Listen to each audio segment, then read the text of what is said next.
Welcome to another episode of Unleash podcast. Thanks for being with us this time.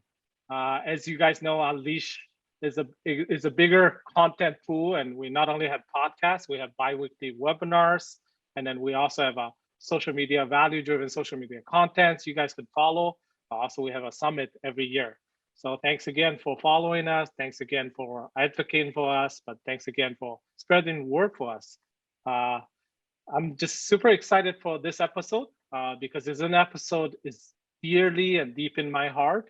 Also reflect, my identity and why I do what I do, and passionate about certain things. And along this journey of my own passion and calling, as I pursue to serve people, I got to know Mark. So Mark is our guest today, and he's joining us from Los Angeles, California. Welcome to the Unleash podcast, Mark. Oh, great to be with you today. Well, to start, tell us about yourself, Mark, and your background, and what do you do? Yeah, thanks, Balahu. A little bit about myself. Worked in three different fields of work, working in both nonprofit and for-profit sectors. Been a leadership coach, and now a founder of a nonprofit called Hope Ventures. We help aspiring entrepreneurs start and grow businesses in underserved cities around the world. And we do this by working through local partners who are interested in cultivating thriving entrepreneurial communities. I'm married to a psychologist. I've raised two kids. And as you've already shared, based here in Los Angeles. That's awesome. Mark, I'm looking forward to our conversation. And if you guys are interested in what Mark is doing, please check out their website, Hope Ventures. Well, before we move on, maybe, unfold some of your story and your journey, and share with us about your story on community transformation journey and what made you to discover entrepreneurship as the solution to poverty elevation. Yeah, it's a great question. So I've worked, as I mentioned, in both for-profit, nonprofit sector for many, many years, and probably for the past 3 decades, have always been involved in one way or another in the nonprofit sector. Most recently, in the past 10 years, working with leaders in a variety of sectors, including churches, NGOs, executive coaching, and so forth. And it was probably about 5 years ago that I went to Haiti with a group of business people that had just incredible hearts for children who'd been trapped in poverty. And I think anybody who's familiar with Haiti knows that there's some significant challenges that the people of Haiti face. And so these business professionals are really devoting their time and resources to building orphanages and seeking to provide food, clothing, and shelter and education to kids. And it's very commendable in many respects. But as I began to explore more of the country and get to know the people of Haiti, who are just tremendously resilient and really creative and entrepreneurial in so many different ways. To give you a little bit of background, I'm not sure how familiar you are, but there's 11 million people on the island of Haiti. They're close to 500,000 orphans on the island there, but only 10% of the orphans make it into orphanages. So you're talking 40, 50,000 orphans that are currently housed. So the need is pretty big. But as I began to talk with local Haitians, I discovered two important things. Number one, 75%, maybe up to 80% of the orphans actually have at least one living parent. And I'm like, what? I thought orphans mean you don't have any parents. Now they are orphans not because they don't have parents, they're orphans by poverty. The parents cannot afford to take care of their children, so they give them up to orphanages. And as I explored this, we won't go into great detail, but this is really the case around the globe, that whenever you hear that there are orphans, yes, there's a percentage 20%, 25% that maybe don't have living parents, but the vast majority do. And so our answer has been, let's build institutions that will care for these kids. So the first thing I learned was the reality of the relationship with these orphans and being no longer with their parent or parents. The second thing is, as I talked with Haitians, they don't want more orphanages. What they want are jobs so that their parents can provide for their own kids. Yes. I know that you're a dad, is that correct? Yes. I think for us as dads, as parents, all of you who are out there, probably one of the most significant parts of being a parent is to be able to provide for your kids. And when you can't do that, it's devastating. It plays with our hearts. I think any parent that loves a kid wants to provide for them. And so that's the case for so many of these parents. It's not that they're lazy. It's not that they don't want to work. It's that they simply are lacking the opportunities. So, and that's what these families in Haiti and in many other countries right now, where we have a variety of projects that are happening, and not only in Haiti, but in Ecuador and Mozambique and Malawi. We just launched one here in Los Angeles, our backyard, and then later this year we'll be in Manila, Philippines. And as we look at the one common denominator in all of these situations is that they need opportunity to provide for their loved ones, to break free of poverty. And rather than the handout, they want the hand up, like, just give me some help, that's all. And that really shaped my understanding. I knew that the answers for those trapped in generational poverty was not giving them more stuff, but to empower them with hope, dignity, and opportunity to build a better life for themselves. That's quite a journey, and side much more holistically. We work in our community in Mongolia. We work with families similar situation. We work with about 75, 80 low-income family. If you look at them, a lot of their parents are alive, but they're absent. They're not quite there, especially dads are absent. Mom are trapped with poverty with kids and disease and all those things, handicapped and issues that kind of, trap this family into poverty. But, most of charity are just coming in with, help with food, but that does provide some relief. But relief versus restore, that's a whole another thing, So I hope, our audience also kind of during this process, kind of learn about that. Is when we think about charity, we only think about relief piece. What about the further piece? So Mark, my question go a little bit deeper is that as you work around the world, all these countries you mentioned, Malawi or Haiti or, Philippines, but then you also saw some lower poverty problems in your backyard in Los Angeles. Here in California, we have that issue all over. When you work with this community, what did you see is the root cause of the poverty? Is there some commonalities among international these countries and versus our local region here in California? Yeah, I think my perspective on this, and I'm not an expert on poverty alleviation. I'm definitely a lifelong learner in that space, and I think we all are. It's a journey. Yes. It's a very complex situation. But I think one definition that really resonates with me is that it's a series of broken relationships with society, with our neighbors, with institutions, and ultimately with God as well. I think it's significant to mention that. And as you talk about the different responses to that, if the only tool in our toolbox is that we're going to provide relief, we're going to give stuff and do stuff for people, then I think we're going to be really handicapped in our ability to see lasting change. Someone once put it like this, that there are three spaces to the walk of transformation. One is that relief space, and relief is when we do stuff for others in times of crisis. it's completely appropriate when there's a disaster, some other situation that warrants immediate action.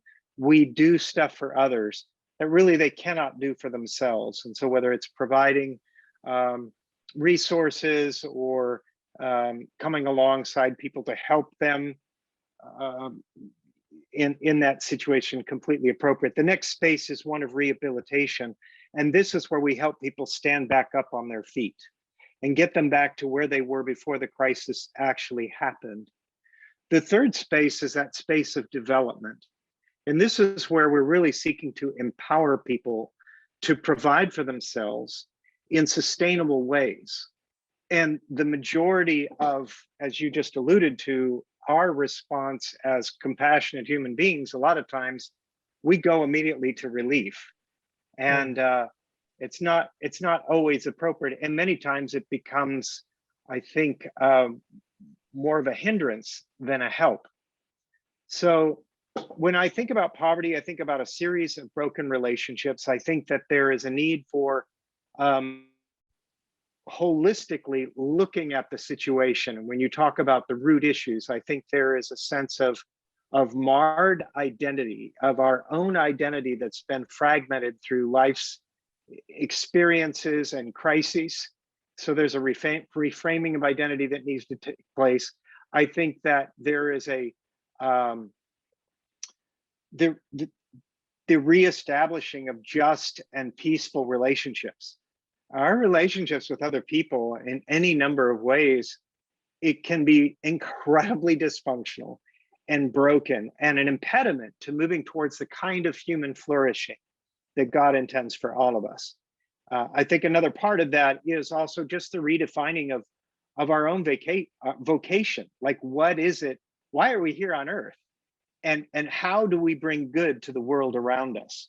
And as entrepreneurs, we need to be really clear about that and recognize that we're not in this just to make money. We're here to make a difference.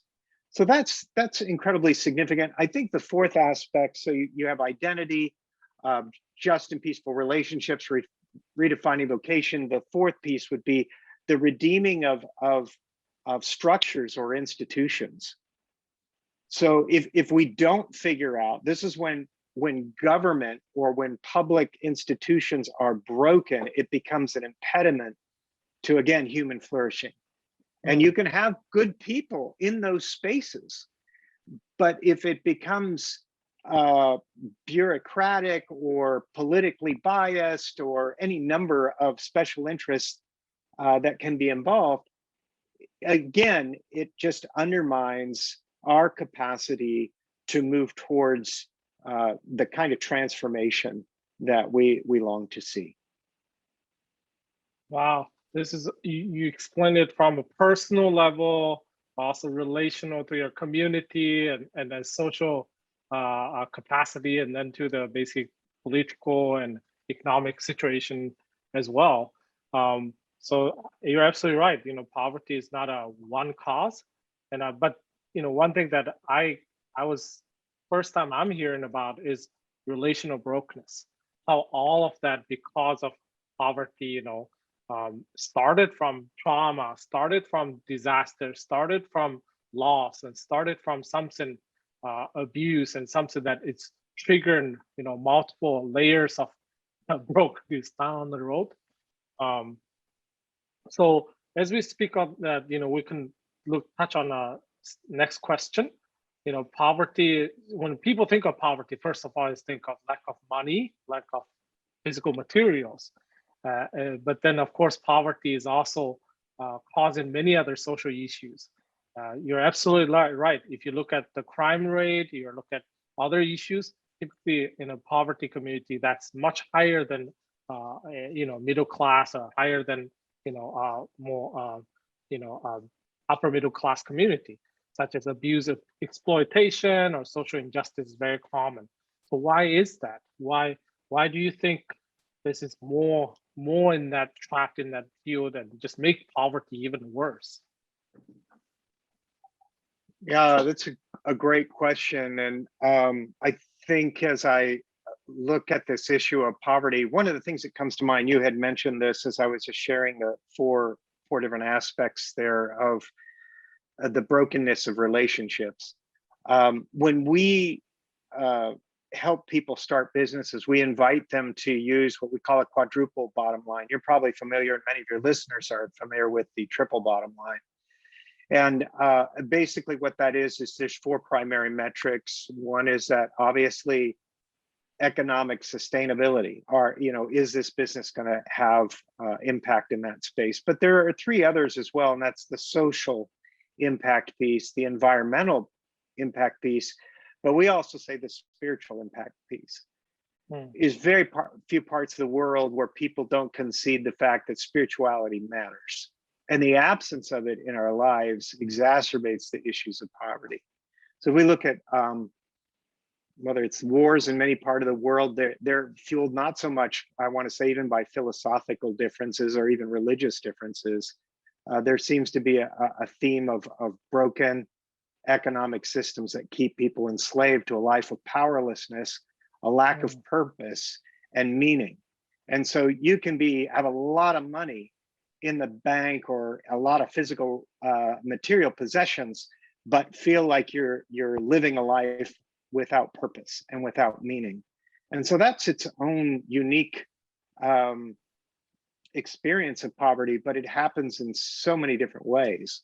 In fact, I think that there's been several surveys out there that have been done on how people experience poverty. And I think statistically, when we look at statistics, we have to realize these are people, and that there are emotional attachments to what it means to live like with very limited possessions. And I think when we separate the person who is really bumping up against poverty and struggling in that space, then we miss out on the significance of poverty and its impact in the lives of people. So when people don't have access to resources to provide for themselves, they will begin to seek for alternative ways of provision. And that often means could be through exploitation or abusing others to get what you want, what you need. And again, I think that that's in part because there's a spiritual vacuum in our lives, or at least something that's distorted. Our spiritualities become distorted in ways when it comes to our own sense of morality and ethics. So that's right. Kind of rambling there, but those are my thoughts. Yeah, well, thank you for sharing your thoughts. I think it makes me think a lot, and I hope this also helps our audience to think a lot and also explore and go deeper on the subject. So my next question is, Mark, you traveled in multiple places and working with these countries. You brought up the example of Haiti. Haiti is such a complex place, and then of course Malawi is different, Philippines is different. You've seen a lot of practices probably by churches, government, or NGOs are working on poverty elevation. But what are some things that you see is not working? Like Haiti, for instance. I know Haiti had a earthquake or a big earthquake back in 2005, and I remember it was the entire country was devastated. But then you think about it, it's like billions of dollars has gone in since then, and then how come the country doesn't change? And you go back and it still have the same problem. There's still some roads was destroyed back then, houses destroyed back then, and still is left there. So what is not working?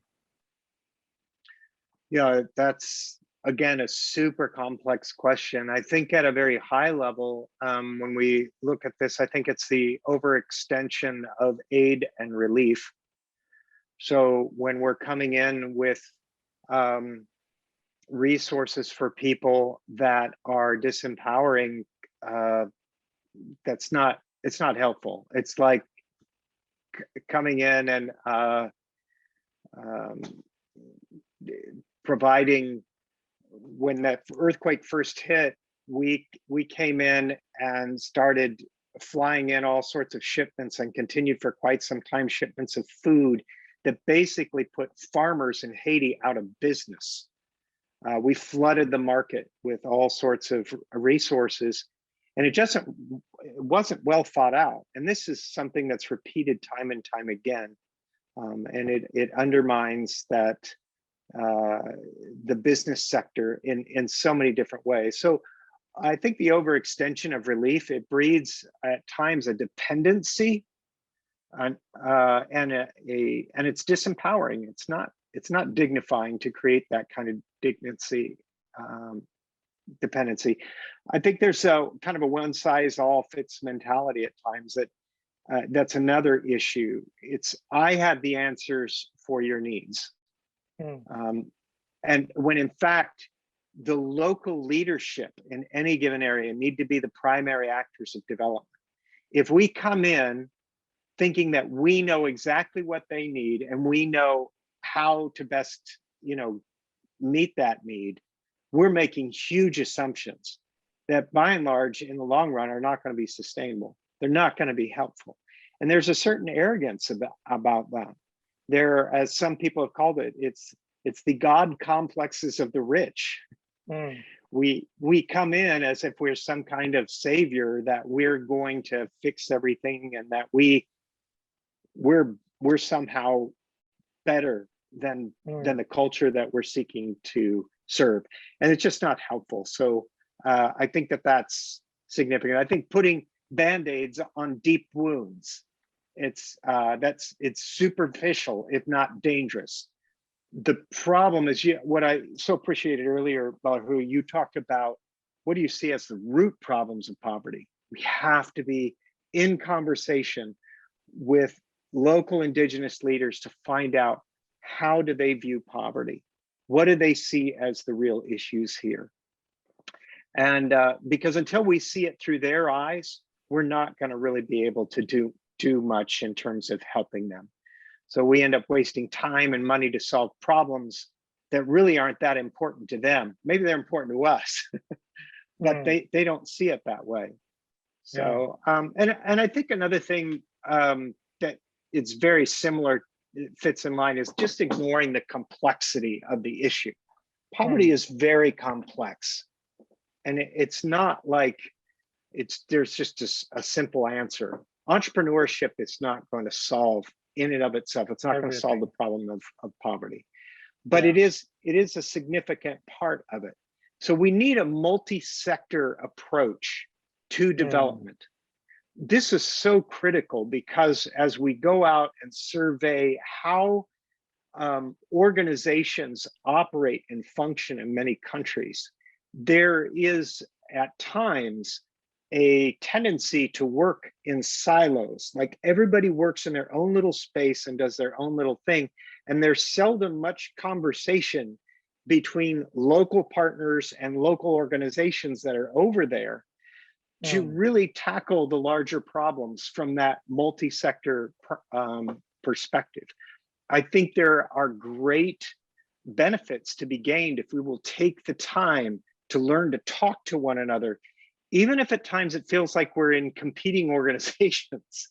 I mean, we have to come back to what's the end game that we're looking for, because this is where, unfortunately, in some ways, there can be, in the nonprofit sector, it becomes almost its own economy that is to be protected, rather than seeking to advocate on the behalf that we come to serve in the first place and partner with. So I think that's a huge piece, that multi-sector development. And one other thing, Balahu, is that, as I mentioned before, it's addressing the structures of power. So we can have the best of intentions and have good hearts, and even have some really smart thoughts about how do we alleviate poverty, how we help people to move towards transformation. But if we don't address the more structural issues of power in local government and in support systems, then we're going to be just fighting an uphill battle the whole time, and it'll drain us of our resources. So we have to be, I think, more intentional about addressing that issue. That's right. Yeah, power distribution is such a dramatic when you go to Haiti versus coming to first world, and even in places where in my home country Mongolia, power is a big problem. There's a couple hundred family literally own how much percentage of the country. When you have that much equality problem with wealth and power, and it's bundled together, that's why the bottom end of the how many 20% of people are basically stripped away and diminished, and all this dignity issue is just completely hard to even think about. I think it's very interesting. You also said it's a multi-sector approach. Even yes, we are talking about through entrepreneurship could be one way, but it's not the only way. It's all of us. It's all of us working together. That requires vision and mission minded kind of leaders to willing to work together, and with the humility. So let's move on to a little bit about entrepreneurship. Like, it's interesting, especially from where we are from. When people think of entrepreneurship is terminology. Probably if you go to Mongolia, like, I don't know, 6 or 7 years ago, at least before 10 years ago, you don't hear about it at all. It's a new term. So nowadays it's getting more popular. Startup entrepreneurship, everybody talk about it. But when typically people think about entrepreneurship, they're thinking of like successful tech entrepreneurs such as Elon Musk or Jack Ma, all these kind of people. They don't think about how do you develop entrepreneurs among marginalized and undereducated the communities are struggling with poverty. And that's not typical an entrepreneur image that our audience are familiar with. Can you share a little bit about that? Yeah, I think first off, it's good to note that I think everybody has some entrepreneurial aptitude. They have capacity in them to show up with creativity and innovation. Again, I carry this bias that we bear the image of God. God's a creator. And so I think that creativity lives in all of us in varying degrees. However, not everybody is an entrepreneur. I would say probably a safe bet to say that 1 in 10 people really are in a position, in a place where they have the aptitude and it's the right time to say, yeah, I should be in business for myself. So the entrepreneur, in my estimation, and again, I'm not coming at this from an academic point of view, but just noticing this is about tapping into intrinsic capacity, like the inner capacity of people to move towards a more sustainable livelihood and to create businesses so that communities can flourish. So when we talk about how do we develop this entrepreneurship among marginalized, undereducated people, I think we start at just some really basic building blocks. First, we have them go through, we engage them in a series of conversations saying, are you in a place right now where you could start a business? Because starting a business demands so much time and energy. Can you do that? And then we help them assess, are you cut out for this? Do you enjoy this? And I get it that when you're in survival mode, you'll do anything to make money to provide for your family. And so that's one part of the entrepreneurial piece. But I think the larger piece is, if you have a choice between working for somebody to provide for your family or running your own business, which would you prefer to do? Because they both come with their own set of headaches and challenges. So we help people think about their own unique wiring. Are you cut out for this? Do you have a tendency? What's your capacity for risk? Because being an entrepreneur requires a certain comfort level of risk that the rest of the population might not be willing to take. It's also about creativity and innovation, as we were just talking about. It's about being able to process ideas and see things from new perspective. It's about an incredible learning posture. I was just on a call earlier today. We were in conducting training in Malawi, and one of the conversations came up with how we process failure.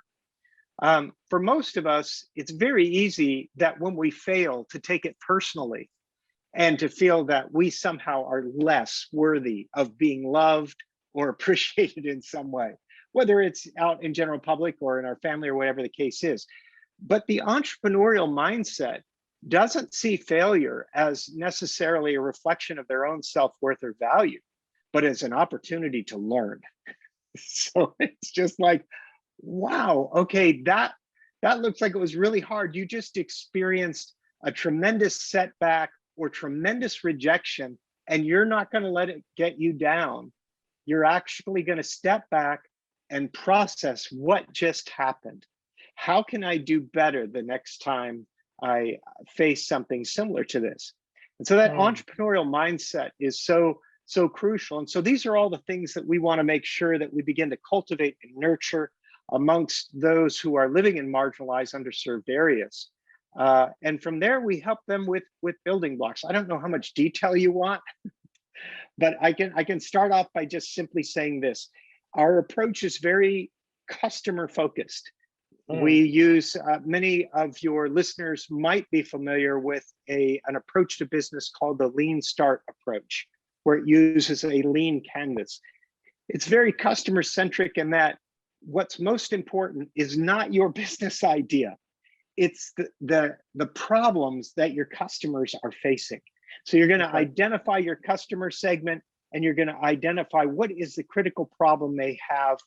And once you understand that problem, then you can come up with some solutions. And through testing those solutions, you can then figure out, okay, do I have a viable business idea? Is this marketable? Can I make money at it? And so those are just some very early beginning conversations that we engage people in.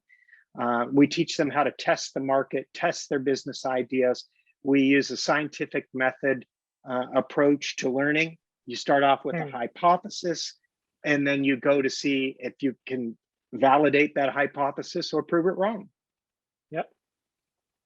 Yeah, I think, one thing I liked what you touch is it doesn't matter what our background is.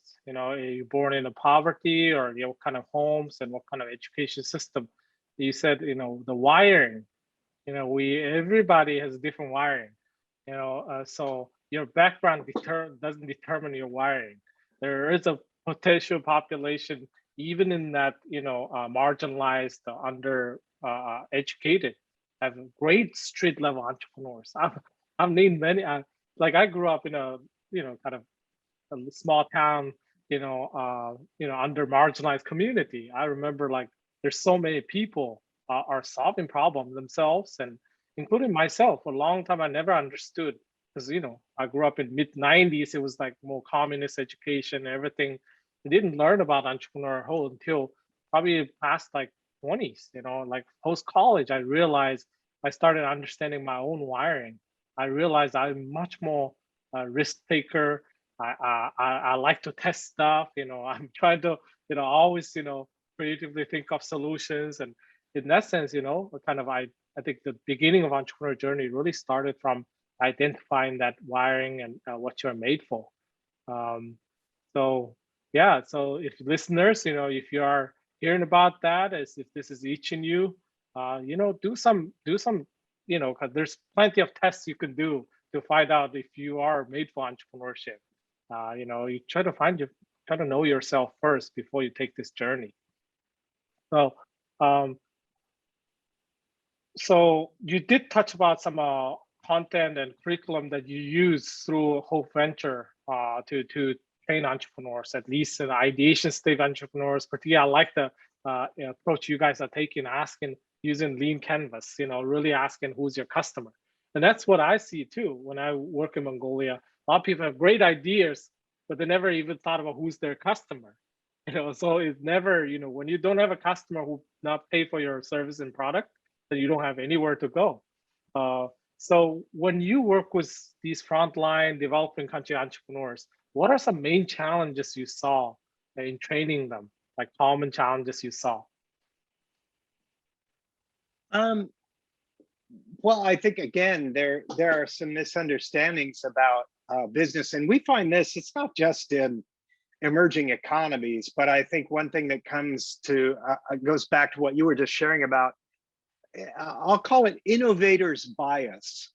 So what we do is we fall in love with our ideas rather than the customer's problems. We're married to our idea. We're convinced, we have convinced ourselves this is the best idea ever. And all I have to do is convince my customers that it's a good idea. And that is a tough way to start a business. I see you laughing. What are you laughing about? I'm just saying, that's, I guess, human, the way we're wired. We want others to accept who we are, what the great idea we have. We never even ask their need. So it's just, if we never listen and ask people's need, how do you think that our idea are going to work for others? Yeah, it's funny because again, I don't want to say that that's just a problem for people in marginalized or underserved areas. It's just subject to human nature, and I think I agree. Yeah, we just need to remind ourselves of that. We tell people fall in love with the problem, not the solution. So it's important. I think one of the other things that comes to mind when I think about main challenges is time.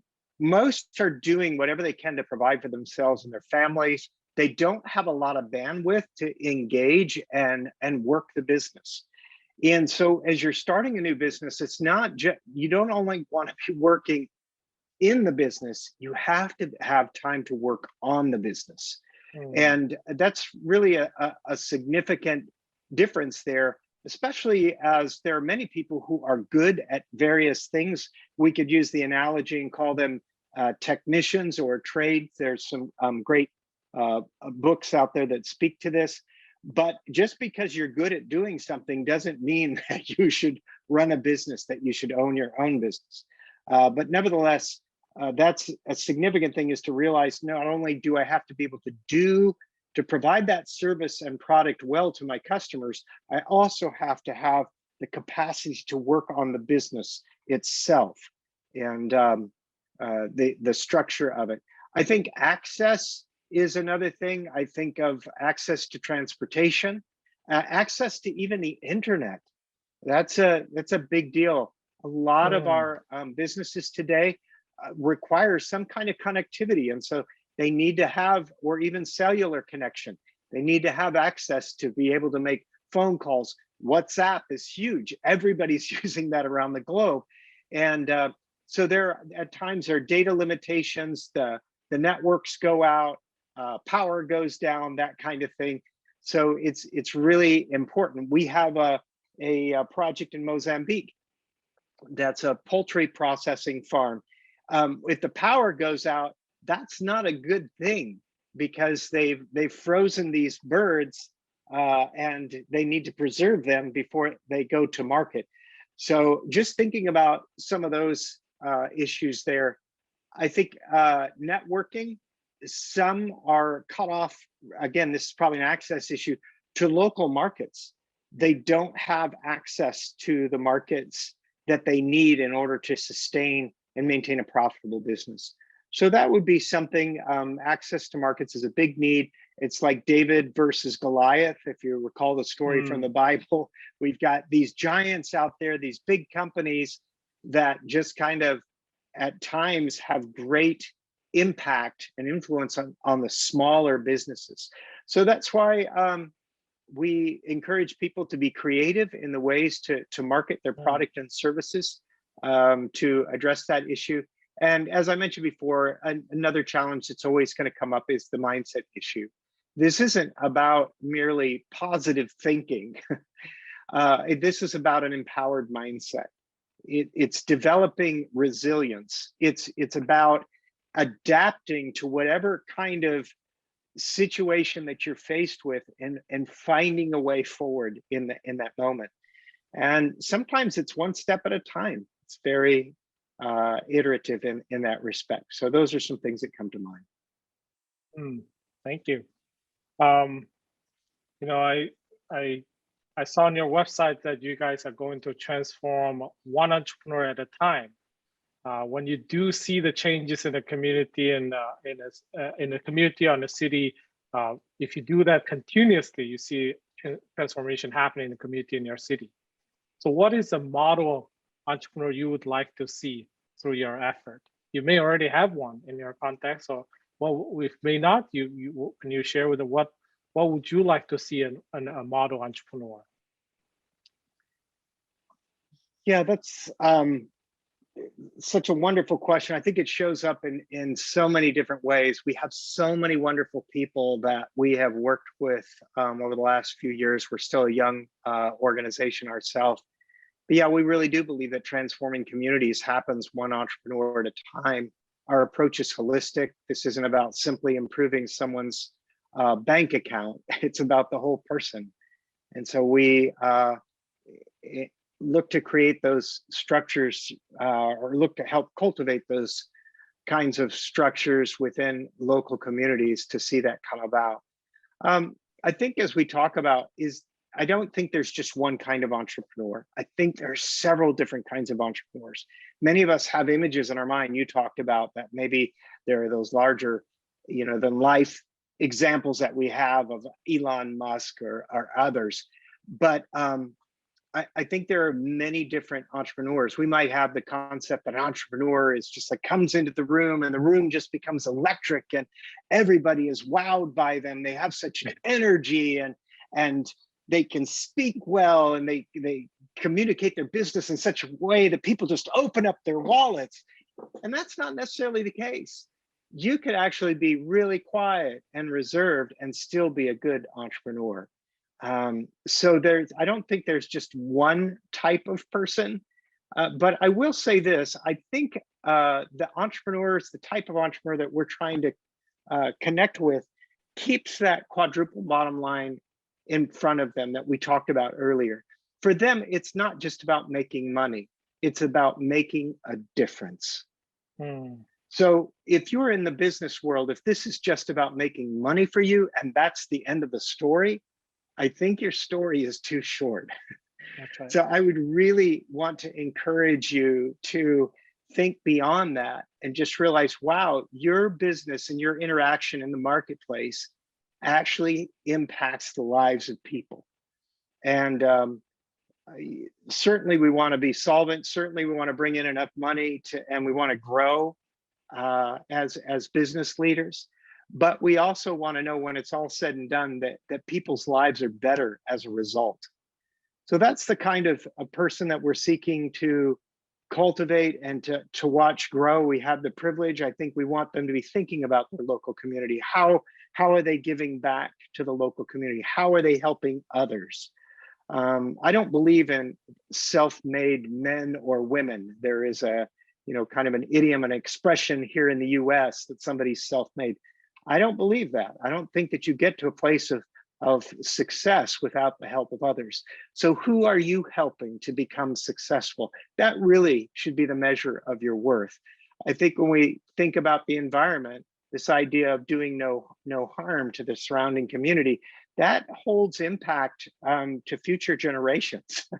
Oh, yeah. If you're generating like toxic waste from your business and it's polluting, that's not really helpful in the long run. And so it's significant. And I think also just spiritually speaking, so what's the legacy that you're wanting to leave behind? Again, this comes back to that sense of identity and purpose. Why are you here on earth, and being clear about that? I believe that every single one of you that are listening right now have a unique gift to bring to this world. And if you will steward that gift well, this world will become a better place.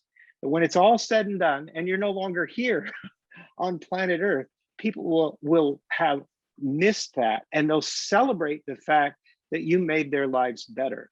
So I think, again, Balahu, that is something that comes to mind when you ask me what are the types of entrepreneurs that we're seeking to grow. Wow, that's a really, really great answer, but also just inspiration to myself. As I work in our community, I want to be a person like that. And I want the entrepreneurs that we touch, I want to see some of the entrepreneurs think like that too. Have a legacy, have a more sustainable thinking in terms of environment for their children and future, about the city, but then also really socially, practicing justice and treating their employee well, but then economically also creating jobs and really bringing a sustainability and prosperity to their shareholders and families that they serve. Also taking care of customers with good product and service. What a great picture that kind of help us to think, just inspire us. Thank you, Mark. Well, we're getting towards the end of our podcast, and we only have one question left, Mark. So this question we always ask from our guest speakers. So like our audience are listening from all different journey of walk when it comes to entrepreneurship, or when it comes to they may be working in their NGOs or churches or organization or business. Some are entrepreneurs and some are college students. One practical takeaway that our listener can apply in their life right away about entrepreneurship, what would you suggest them? Malahu, what comes to mind is the word curiosity. So keeping that mindset, that posture of learning and that willingness to be open, I think is incredibly important to the journey of the entrepreneur, to consider the alternative perspectives, to be wanting to learn, to not be so quick to put that period on your sentence, but realize maybe it's a comma, maybe we're not done yet. What's next? So I think whether it's being curious about what is your life purpose, whether it's being curious about how your business can go to the next level, whether it's being curious on how you make this world a better place. I think curiosity is a gift from God. And so I would just encourage all of us who are listening and part of this conversation to think about what role curiosity plays in your life. Yeah. Well, thank you, Mark, for spending time and sharing your wisdom and experience and your story through our Unleash podcast. And I want to remind our audience, stay hungry and stay curious. As you join this journey of leadership journey, as you join this leadership entrepreneurship journey, that Unleash podcast can able to unlock some of that with you and help you unleash your gift and talents so that you can have a flourishing life. Thanks again being with us. If you like this podcast, particularly this episode, make sure you share with your friends on social media, make sure to spread the word around. Thank you again, Mark, being with us this time. We're grateful. My pleasure.